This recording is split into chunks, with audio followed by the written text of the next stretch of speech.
Hi guys. Week 11.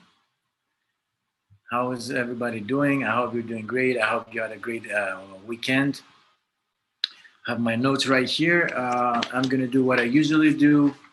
I'll go over what you submitted, and then cover what we have this week, and of course, a couple of reminders about what you need to submit and what you need to be getting ready for in the immediate future. So, LO 18, 91%, mean score average, very high.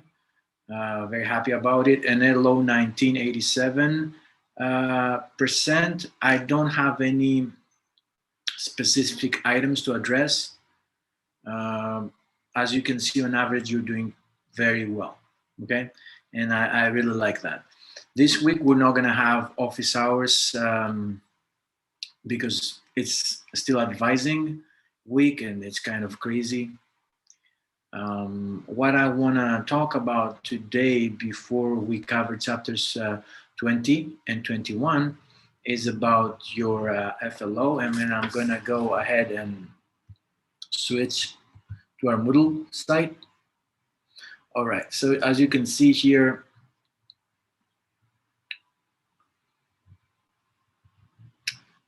there we are. So today I'm going to cover chapters 20 and 21. So you're going to have LO 20 and LO 21 to submit until Sunday midnight. Okay, now moving to the following week, we have the last two chapters. So we're done with the book. Okay, we also have a synchronous meeting on Tuesday, next Tuesday, right? Following week, though. And all the details are right here. So that's our 4th out of 6 synchronous meetings.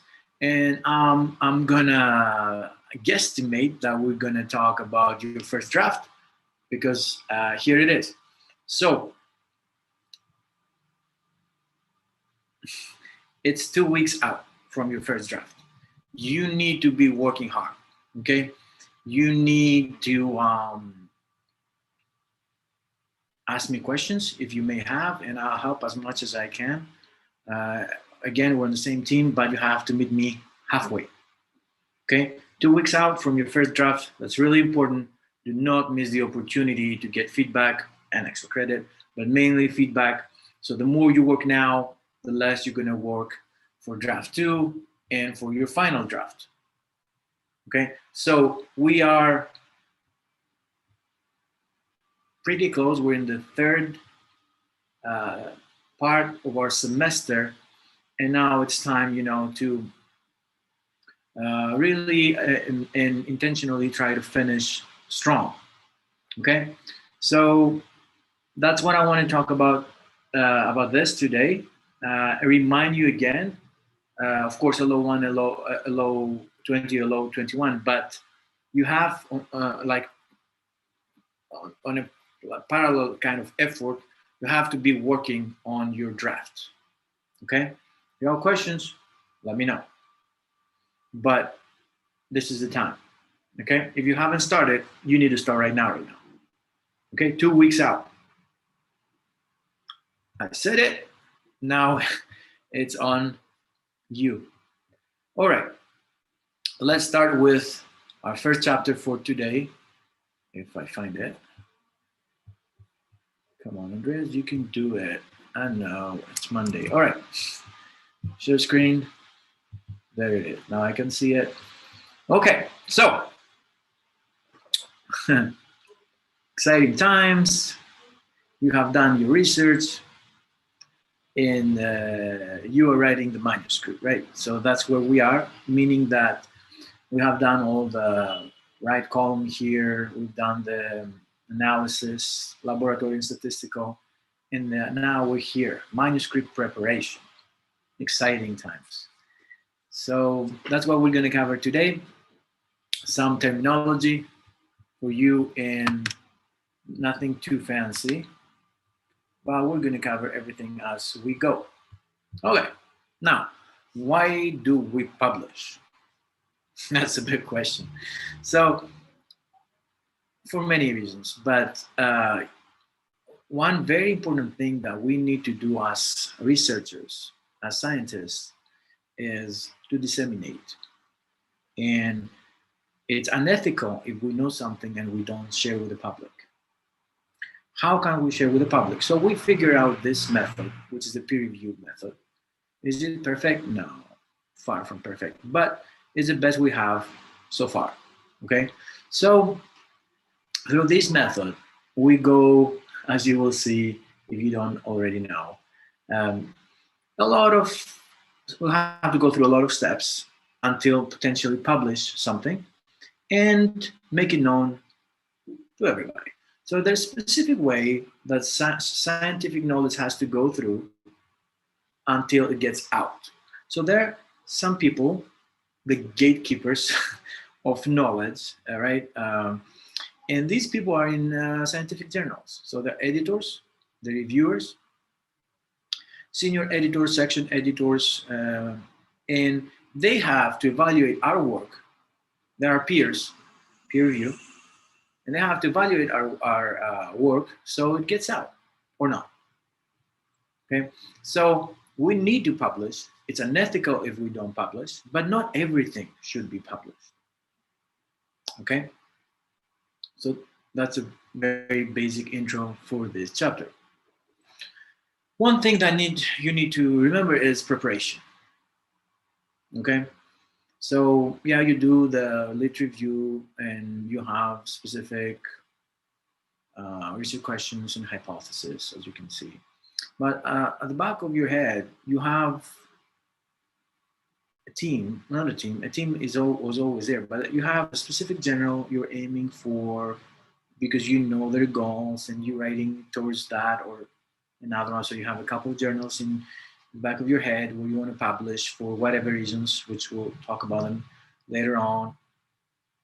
And you've done your lit review, you've identified the gaps, you have now a research question, you have hypothesis, and you collect the data, you analyze the data, and then you need to write, right? And you have a specific outline. So intro, I need to hit those points, methods, I need to hit those points, results, I need to hit those points, conclusion, I need to hit those points. So it should look like boom, boom, boom, boom, boom, boom, something like that. Okay. And then when you're actually there to actually write it, right? The manuscript, that's how it's called, manuscript, right? Before it gets published, it's called a manuscript. So you write it in a way that fits the journal you're submitting it to. And we'll see there are many guidelines you have to follow, from a number of words to the language you need to use. Okay, like British English or something. All right. Let's distinguish a little bit, that's important, between creative and scientific writing. Scientists use scientific writing. So when you read an article, you see that it's kind of, I wouldn't say hard to read, but it's very strict, very tight, specific words that you will see, terminology, right? They have a specific process like of steps. You see the intro and then you see the methods and so on and so forth. So it's more, there is a framework, there is a specific process you have to follow, there's a specific way you express yourself, okay? And then we have creative. And creative is more free, right? You don't have to go into a lot of details. It's for the general public. You need to describe, disseminate, in layman's terms, most likely something that everybody needs to know. We don't have that peer review process that we're talking about. It is true what we're writing in there, but you can say a story, you can use examples. You are actually trying to make it interesting to the reader. In the scientific kind of writing, of course you want it to be interesting, but that's not your primary goal. Your primary goal is, this is what I found, this is what it means. Boom, like done.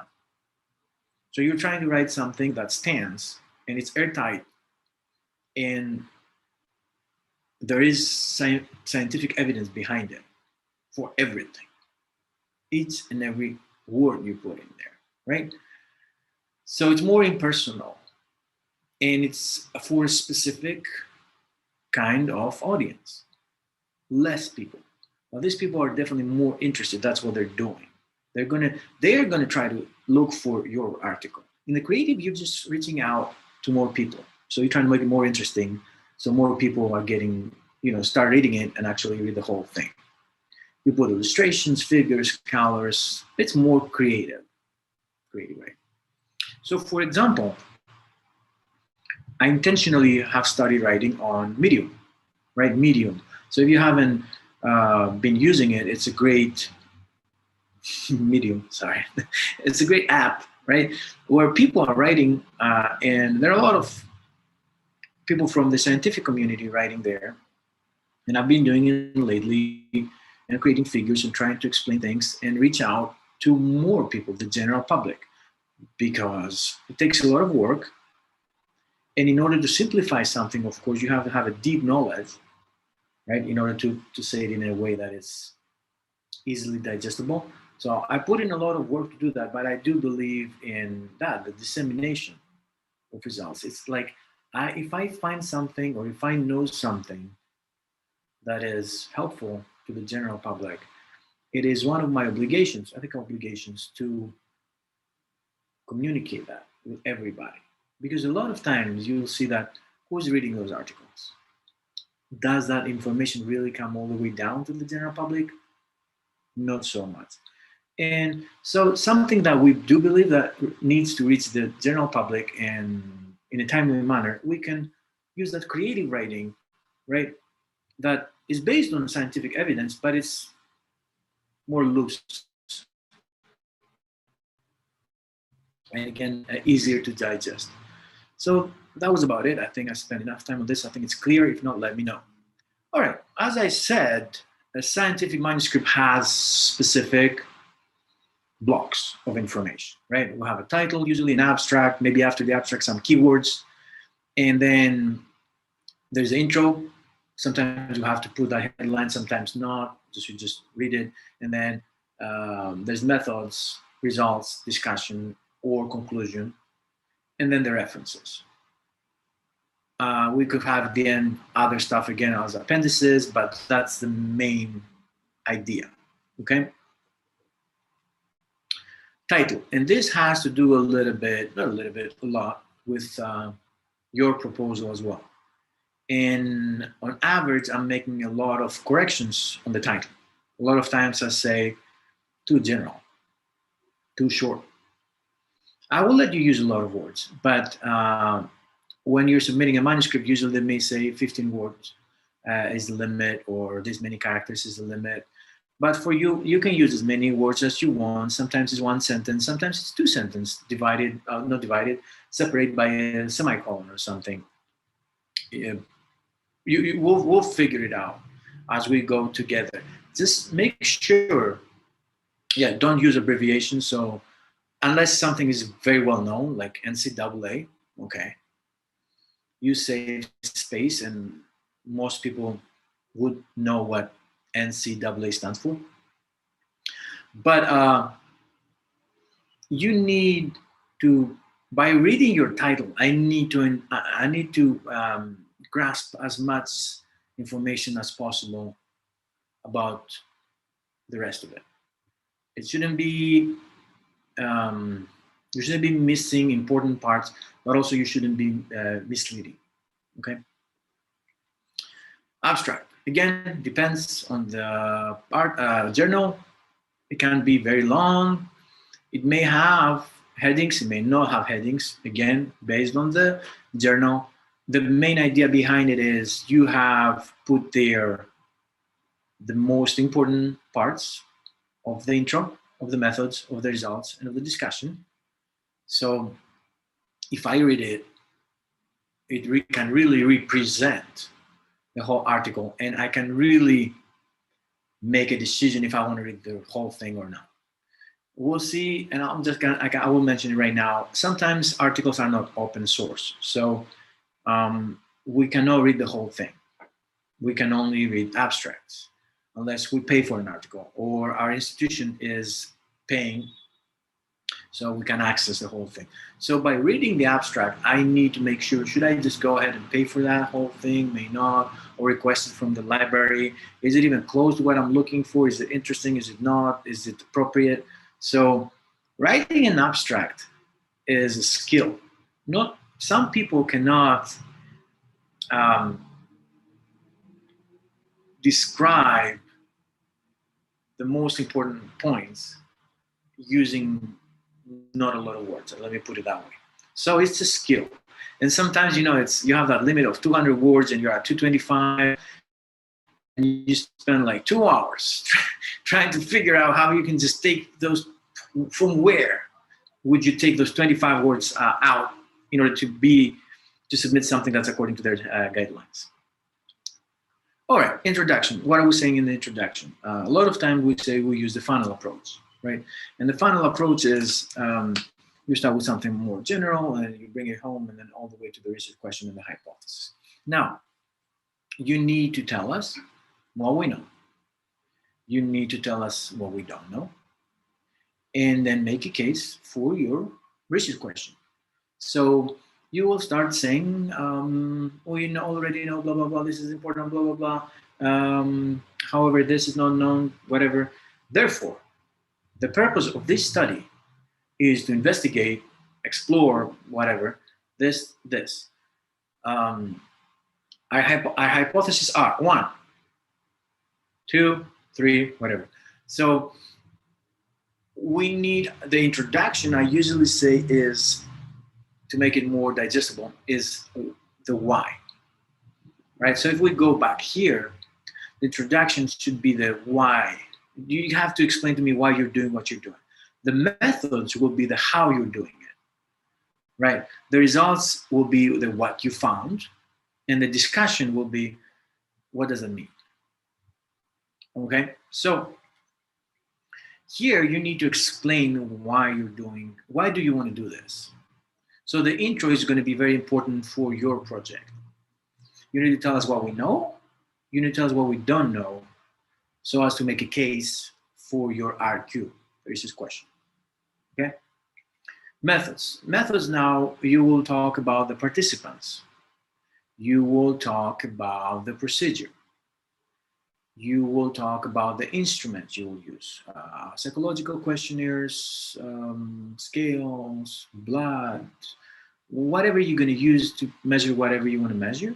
And also you will describe the statistical analysis, like we're going to do descriptive statistics, independent sample t-tests, omnibus tests. We're going to investigate simple facts, whatever, in R, JUMP, Excel, SPSS, whatever you're using. So the method section is a method that will, if I want to do the same thing with you, I wanted to replicate your study, you give me enough information, because you explain the participants, you explain the instruments, you explain the procedure, and you explain the statistical analysis. By procedure, I mean the whole intervention will last 8 weeks. The first week we'll do this. The last week we'll do this. In between we'll have 6 weeks, and in those 6 weeks we're going to do the intervention, which is this, and this. You explain. So I know what you did exactly, and then you have the statistical analysis. So if I want to do the same, exactly the same, give me enough information to replicate it. That's the goal here. Okay? Results. So you did the whole thing as you said, and you collected the data, and you analyzed them the way you said. So what are the results? I need numbers. Okay? This is statistically significant with T equals this, P less than this, effect D equals this, whatever. I don't know, you're gonna report. This has nothing to do with your project because you're not gonna have results, right? The only thing you may say in your project is anticipated outcomes, anticipated results, and what they would mean. But in general, when you do something, you get numbers. You analyze them, and I want to see the results. So you write numbers, boom, boom, boom, boom, boom, tables. You have tons of tables if you need to, like tabular form or whatever, and you explain. And you only, of course, report the things that are relevant to your research question. You don't do other kind of analysis. Okay? So there's that. And then you take those numbers and you tell me, what do they mean? Right? Is that a lot? Is that not a lot? Okay. And then, is that important? Is it practically significant? And based on what we already know, what did you add in the literature? Okay. And then uh, taking what we already know and what you add in the literature, what do we know right now? And then how we can apply that, and who cares about this, and how will they apply it. Also, you can have like those, as I said, practical implications, but you can have like theoretical implications, like for researchers, like you did it in a different way and that has different kind of implication for future research that has to do with the methodology, not per se with the what you actually found. That would be the practical implication for practitioners. Um, and usually when you end this thing with, you have the limitations in there, right? All studies have limitations and delimitations. If you don't know what that is, look it up, the difference between the limitations and delimitations. And uh, most likely the last thing you're going to write is about future research. So you identify the gaps that you didn't cover, or some other questions that just came up after what you've done, and you end up with some suggestions for future research. That's about it. References, yeah. A lot of times they give us a number because they take a lot of space. There are different styles, as you know, APA, Vancouver, um, and they will tell you which style to use. If you can, they're free, and there are other programs. I use EndNote software programs for managing references, and they can just, because there's a way that you cite them in text, and there's a way you cite them in the reference list, right? They're different, and that can take a lot of time. So if you have a software, it saves a lot of time. Anyway, the number has to be specific. Anything that's in the text has to be in the reference list. Anything that's in the reference list has to be in the text as well. And the style is different. The number is, the style is specific. The number is specific. So you have to use the guidelines that the journal is asking you to. Additional sections, yes. Acknowledgements. You may have somebody who helped you with something, but they didn't do enough. We'll talk about that. To be in the authorship line, you can just thank the participants. You can say that you have or you have not a conflict of interest. You have to say if this was funded research. So all kinds of things can go in the additional sections. Also in the appendix, for example, you can put the instruments you use, like psychological instruments. You can put a lot of tables that they would take a lot of space in the manuscript, and you don't have space, or they're not that important to be in the actual manuscript. You can throw it in the appendix. What else? Anything that is important, but maybe not that important to be in the actual manuscript per se. Now, you see some obstacles. You're never good enough to write. You just write and you become better. It's a skill. Scientific writing is a skill. So start writing. Talk with people that know more. Ask for feedback. Drop your ego and just get better at it. Okay. Now, if you were in a position like mine, a lot of times I hear the third one, like, it takes so much time, and is it worth it? Because, of course, it's worth it in many, many aspects. But if you don't write, if you don't publish as a researcher, nobody will ever know you. You can be a great teacher. That's fine, right? But nobody will know you outside your little microcosmos of, let's say, SUNY Plattsburgh. If you want to make an impact, and you could make an impact, and you should make an impact, you need to write, right? And it's interesting, when you start writing, you'll see people are reaching out from New Zealand and Italy and Brazil, and you're like, oh, right? So it is worth it, but it's a learning curve, and it takes Definitely a lot of time. Definitely a lot of time. Which brings us to the last thing. Nobody has time, but we should find time. Okay, um, because it is worth it for personal reasons, but also, as I said in the very beginning, and that's the most important thing. Uh, it's unethical if we have information that we should share with the public not to share it. Okay. Editing is very important, and it will take time. In general, as you can see here, writing and publishing just one years.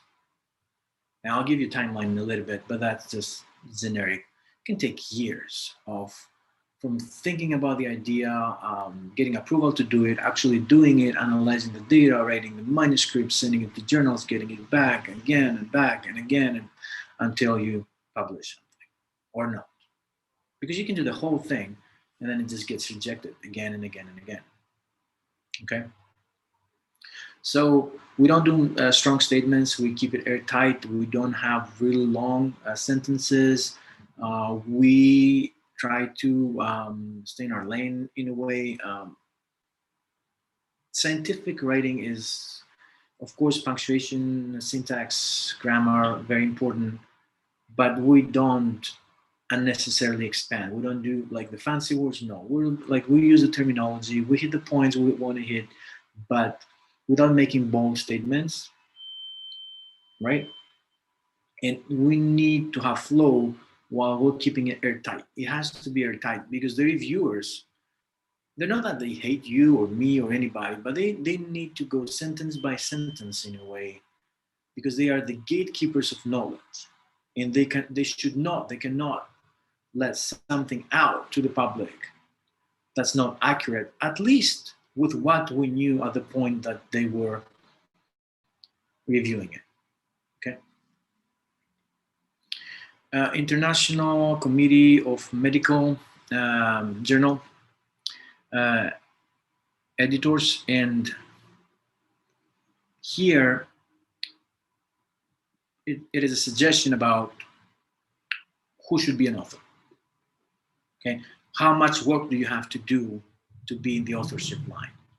And that's debatable, but these are 4 criteria that, according to ICMJE, an author has to just have all 4 of them in order to be considered an author.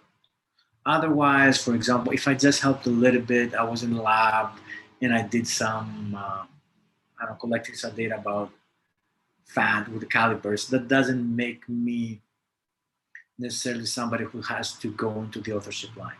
Acknowledgements, yeah, like thank Andreas for helping with data collection. Cool. So that's what we're trying to say here. Who has done enough to be in the authorship line? And according to this criteria, you have to hit all 4 of them. The order. Usually, your first author counts for more, and usually these are the people who did most of the work. A lot of times, mentors or people who are in charge of labs, maybe even in the last position. So, for example, yesterday, 2 days ago, Saturday, we had the Greater New York ACSM chapter meeting, right? And students presented research that we have done. My name was the last name because that's something that is in the culture of research. A lot of times, the mentor goes last. So that's an example. Also, there's another thing that's not here is the corresponding author, right? The person who, if somebody wants to, like somebody reads your article and wants to communicate with somebody, is the person who either knows the most about the research and or was a person who did the whole process of submitting it and communicate with the editor and was like the medium between the whole team of authors and the representatives of the journal. All right, so that's about it. I hope you got an idea about how time consuming and energy consuming this might be, but I'm telling you, it's worth it. Okay. All right. Let me move to the second one. Chapter 21. Let me share.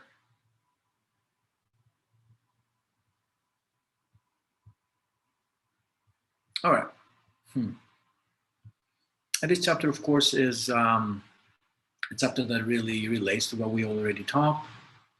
Now we kind of wrote the manuscript and we're trying to submit it. So where are you going to submit it and why? Okay. So here we are in this kind of arrow where we prepared it and we just throwing it to the to the reviewers to just accept it or destroy it or anything in between. A lot of terms that we're going to explain, though, don't worry about it. Now, as I said before, we should be trying to publish, but not everything is scientific and not everything should be published and not everything should or could be published through the peer review process, right? So there are many articles, like you can go to Sports Illustrated and read an article that's interesting to you.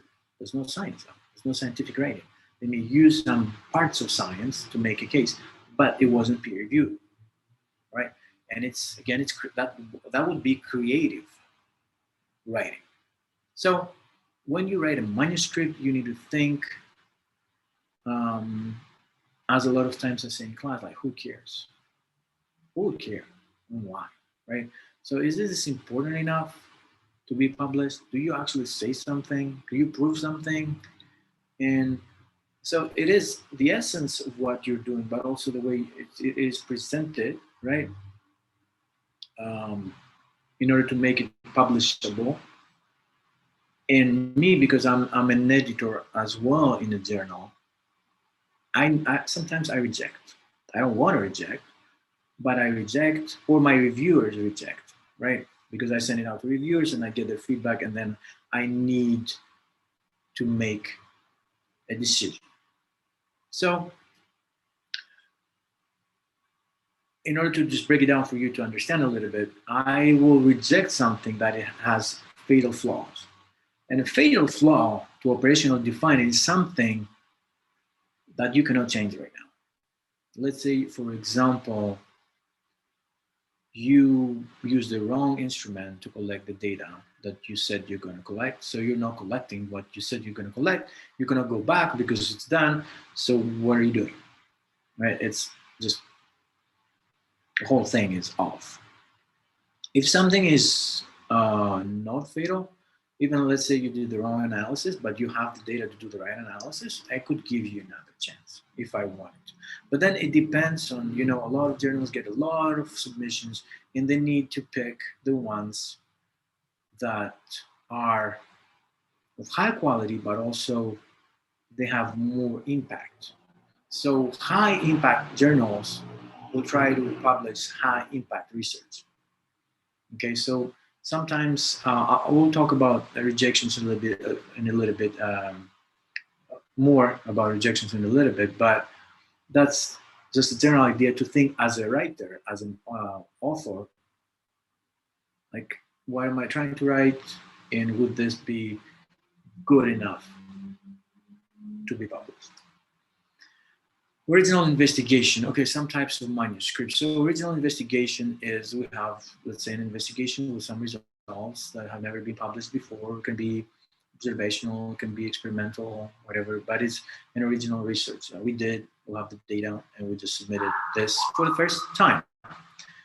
Case study. Case study is about usually a specific case, and it's only about one person or about one unit of research. So let's say one school, one team, right? But also can be one patient. That patient had a very interesting, this is a very interesting clinical case study, right? Because of whatever you found. Yes, that's important as well, in a different way. We're reviewing already published research, we accumulate data, we put it together, and we come out with some general recommendations based on a lot of research that has been published in the past. So this is not original investigation, right? it uses original investigation most of the time. Technical report usually is about methods, shorter in length, and most times about methodologies and how we do a procedure of something, so some kind of updates. Brief report is a report about something that we need to know right now. It's very brief. Let's say it's something about COVID, and we found something that we need to share right now, because it could be applied right now. Okay, letter to the editor. So this is like you read some research that was published in the journal that I'm an editor, right? And you most likely disagree with something, so you send me a letter, and I will have to decide if I will publish it. And if you make a case, I will publish it, and you can say, the thing that yes, it was right about this, but then there was this that they didn't, and we need to consider those things. Cool. This happens, and this is great because we need this kind of conversation between scientists, and that's one way they can communicate with each other, and it's transparent to the scientific community, right? And then the author of that article can just reply to that letter. Symposium, we have a symposium like a panel of experts talking about something, right? And we have that information, and we publish it as symposium proceedings or something. And then we can invite somebody who's an expert, so we have a commentary about something, again, kind of short, right? Especially we have a special journal. Sometimes we will have a special issue about something. So in those special issues, they may as well invite somebody to make commentary. That's just an example. And they're an expert, let's say, on heat. So they're doing a special issue on heat and CVD, cardiovascular disease, and they invite somebody to do a commentary. All right, yeah, so who's reading this? Who is reading this journal? And for example, we know ACSM is sponsoring a lot of journals. Same with NSCA, same with ASP, same with other organizations, right? So if we know the members of the organization, we kind of have an idea. So if it's like most of the audience is strength coaches, you should write it in a way the strength coaches understand it. And because that's what the journal would like to, because it is about the scope, the aim of the journal as well. And of course, yeah, if you go back and find like latest submissions, like journals that have been accepted and published, you get a very good idea of how they want things to be. Okay. The instruction for authors, and this looks like very extensive, and it could be and time consuming, but yes, there's files and over files of how you write and how the figures should be, and the analysis of the figures and how many figures, and anything that needs to, like if it's open access. Open access is, I want to explain it right now. So some journals you don't have to pay anything, me as an author, right? Or you to read it. So once it's published, the whole thing is free. That's open access. In other ones though, they're not open access. So if I want my whole article to be free to everybody, I need to pay a fee. It could be $2,000, $1,500, $25, $4,000, $6,000, which is crazy, but that's how the journals make money, and they can offer that service because they need to find ways to find a model of business that's sustainable, right? And that's one model of business. They make us authors pay a fee, so it's open access to you. Otherwise, if we don't pay it, then it's not going to be open to you, the audience, and you have to pay it, or your school, your library, so you can have access to the whole thing. Yeah, a lot of technical stuff that you need to know, reference formatting and all of that. Yeah, it depends on the journal.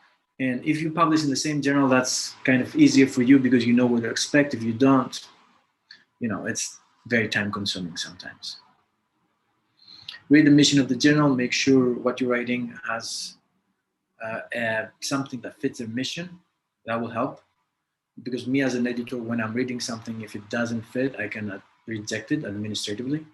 Boom, boom. It's off our mission. right? So if our mission is something that has to do, for example, that would be a very simple example, with psychology and behavior, and you submit something that has to do with cardiovascular disease, orthopedics, I don't know, let's say orthopedics, okay, then that's off the topic and definitely off the mission, right? What will we reject? Poor fit on the mission, we just said that. Fatal design flaws, yes. Methodological flaws, yes. Writing clarity, yes, it can happen, especially if you're like me and English is not your first language. You can have some issues there, and if you cannot understand what you're reading, it's hard. And then lack of impact. If it's something that's very, very simple, it doesn't really add anything. Again, there are journals that are having very high impact, so they're looking for high impact research, right? So they have the right to say no, because we only accept 20% of our submissions, and that this one doesn't make the cut. Process. This is again an estimate. It can take many, many more years, depending. I can submit an article to a journal, right? And especially now during COVID, everything is slower. And actually, I was just communicating with the journal, like, what's going on with our manuscript? I need an update. It's been there for 6 months. We don't know what's going on. It says under review, what's going on?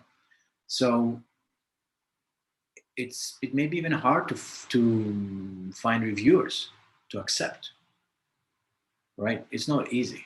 So this can be stalled for many, many reasons. But there are some journals that they're really trying hard to have feedback for the authors and everybody really, really quickly. So that may be another reason you choose this journal compared to this journal. If this journal takes 6 months to reach back to you, and this one you'll know in 20 days or 30 days, you're like, no, I'll just go with this. If everything else is the same. Where can you find the journals? When you're in the field enough, you'll know where to look for. When you don't, I used to go to Google Scholar and just put my keywords in there and just find journals that publish things that were similar to what I was going to publish. So I was just trying to find journals that are interesting, would be interested in what I was researching, and then again see, of course, the length. If I wanted more words, like up to 4,000, and I had like 8,000, I'm like, oh, that's not going to work. Or if they needed a lot of money for me to publish that, and I didn't have money, that wouldn't work. There are a lot of reasons I can help you choose something or not. If something has a really high impact factor, I'm going to talk about the high impact factor. And again, you think that your article, your work is not that impactful, like, it's so hard. I'm not going to lose time and submit there. I know it's going to be rejected immediately because we didn't, prove something that big to get accepted in that journal. So there are many reasons, and a lot of times you talk with your co-authors and you make a decision. Now, one thing is important here to talk about is IF, impact factor. There are other factors, as you can see there, but that's the thing most people talk about. It's not right. It's not right to just use the impact factor. What is the IF of a journal? The IF of a journal is the number, the average number, right? They take all the articles for the past 2 years, they measure the citations, and then divide by the number of articles. So the higher the number you get, the more citations per article the past 2 years. So it's a 2.5, it would be better than a 1.5. 8.5, that would be very high impact factor, right? 10, 14. So journals measure their strength by IF, and authors take that into consideration when they're trying to find a journal. Is that right? Not necessarily. Do we have other ways? Yes, another way is SNP, because it takes into consideration the field, because different fields have different The journals of different fields will have different impact factors. So journals from different fields that kind of overlap should not be compared, but we do. So SNP is trying to take that factor out and take into consideration the field as well. And then SJR, it doesn't just, it takes the impact factor, but also it takes this, where do those citations take place? So yes, okay, we have 10 citations of this article, but which journals did they cite them? So the more prestige you have in a journal that actually cited your work, the higher your SJR. So it takes into consideration the prestige of the journal that an article was cited. That could be hell. That could be a very big and project and time consuming. So yeah, just read the guidelines and just do your best to follow them. And they may come back with you like, this is not correct, you have to resubmit it. This is not correct, you have to resubmit. So try to submit the best you can do. What do you have to submit sometimes? A form? Maybe you transfer the copyright for 2 years or for more. Maybe there's a fee. Submit a fee. Usually that you submit that after it's accepted, right? A letter of permission, also letter to the editor, or a lot of things, whatever they asked you to do, right? If it's open access again, you may have to, you even have to sometimes submit links to data sets that you have. So you uploaded the data set somewhere and you submit the link. Other times protocols, like this, a lot of things going on. It really depends. It may, I don't want to scare you, but I also want to make clear that thinking about it, doing it, and then writing it, and then moving into publishing it is a whole nother process that can take a lot of time. So when you read one article, hopefully you appreciate it a little bit more after this. All right, guys, that was it for today. And so what do we have for next week? LO20, LO21, and please work on your FLO. Let me know if you need anything. I'll be more than happy to assist if I can. All right, guys? Okay. Have a great week. In the meantime, live intentionally. No habit.